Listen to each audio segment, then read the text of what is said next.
Le saludo con mucho gusto, javiersolórzano.com. Han tomado diferentes derroteros el caso de la recaptura de Joaquín Guzmán Loera Chapo.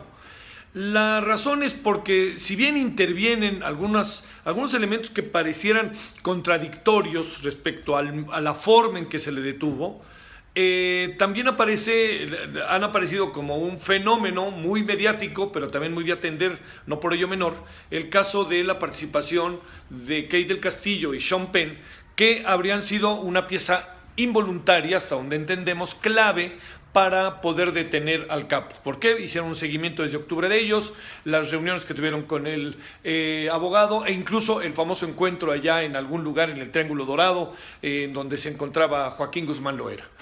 El asunto está tomando diversos derroteros porque también otra de las variables es qué hacer, se le extradita o no se le extradita.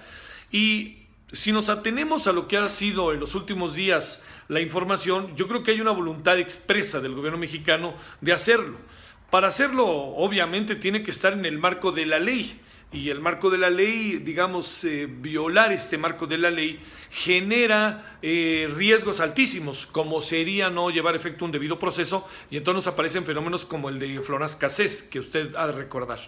Entonces, aquí, ¿qué es lo que cabe? Pues bueno, yo creo que hay que llevar las cosas en su justo medio, pero hay algunas variables que le pueden, si el gobierno mexicano desea extraditarlo, la Cancillería, para ser preciso, debe de pasar por algunos mecanismos que a lo mejor puede utilizar. Uno de ellos es suspender el juicio, mandarlo a Estados Unidos para luego seguir el juicio aquí en territorio nacional.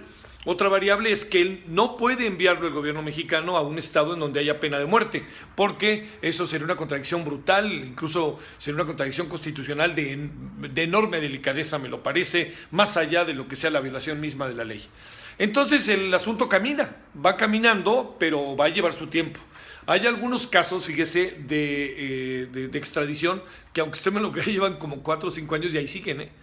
Entonces es evidente que Joaquín Guzmán Loera va a tratar de echar toda la maquinaria con su muy avesado abogado y muy bien relacionado, porque es el que finalmente hizo todo el contacto con Kate del Castillo. ¿Qué es lo que se puede pensar de estos dos personajes? Yo creo que Kate del Castillo es muy contradictorio lo que ha hecho, ¿no? Manda una carta en donde valora al narcotraficante por encima de las instituciones, independientemente de que nuestras instituciones sean susceptibles de cambio, de transformación, pero hay un asunto de ilegalidad formal de origen y sobre todo con un tema como el de la droga, el tráfico y la muerte.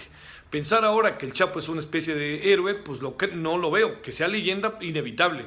Pero bien diría, la épica no tiene límites, diría Elmer Mendoza, con quien platicábamos el día de ayer. En suma, lo que le quiero decir es que no podemos nosotros emular o pensar que estos personajes se conviertan en atractivos a la sociedad, aunque sí lo sean. A ver, no estoy diciendo contradicciones. Es decir, para un joven, un personaje como el Chapo puede resultar atractivo si no tiene empleo, si no tiene escuela, si no tiene una buena forma de vida. Y dice, pues aplico aquella máxima culiche de prefiero 5 años de rey y no toda una vida de buey como mi papá, que como usted sabe representa muchísimas cosas desde el aspecto psicológico, social, etcétera.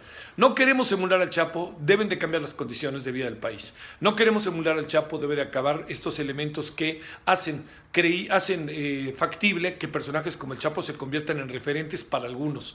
No queremos que estos jóvenes se integren y tener al Chapo, como decía el secretario de Educación Pública, dice, no podemos tratar de ver estos personajes como si fueran héroes, pues entonces tenemos que crear condiciones diferentes y nuevas. Por lo pronto, la detención sí le ha abierto al gobierno, como le decíamos el otro día, un espacio y una capacidad de maniobra, pero es una capacidad de maniobra que dura poco si no va, si usted me permite, como en el box, en un 1-2. Lo detengo, pero hago algo más. Y si no hago eso algo más, créame que poco o nada servirá, será una anécdota, quedaremos bien con Estados Unidos, el mundo nos verá con buenos ojos, pero vendrá el día después y el día después nos va a agarrar con las manos en la puerta de nuevo.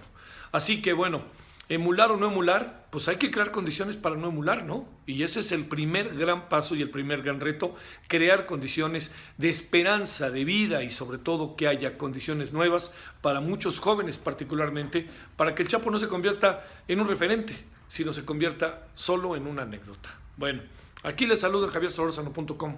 Le mando saludos, adiós.